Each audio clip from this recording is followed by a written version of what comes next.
pleasing song, if I can, which will be easy to sing. For they say that my composing I began too subtly, but the good connoisseurs who know how to discern hold in my opinion what is worth more as better. So to my liking I shall make a sovereign song, fair lady of you, through whom worth is prized. Never did I see anything so pleasing, a lady as your dear person. So with joy I must thank my heart, my eyes and my mind, for they have given me to you as servant. And I must thank them, for they make me die desiring your love. And though I die, I must have heartfelt joy, for no life is worth my sweet death.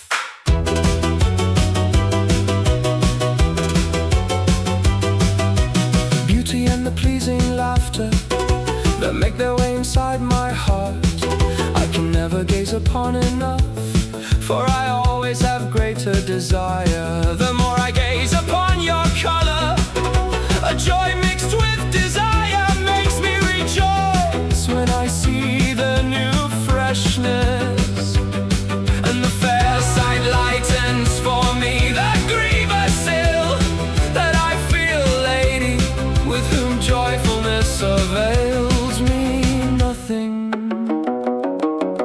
Never did I see anything so pleasing, for no life is worth my sweet death.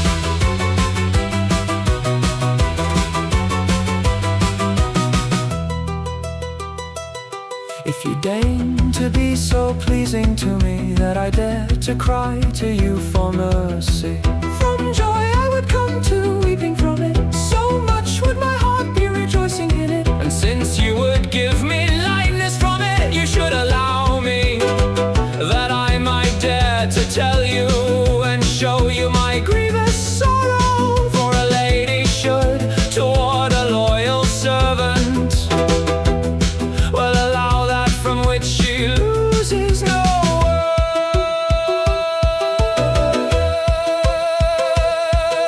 Lady, I do not say it as a complaint, anything that you might hear me say, for in peace I wish to suffer the affliction for which I sigh and weep, for without any misdeed you give me mortal torment. So it will be a sin if with you mercy avails me nothing, nothing, nothing, nothing, nothing, nothing, nothing, nothing.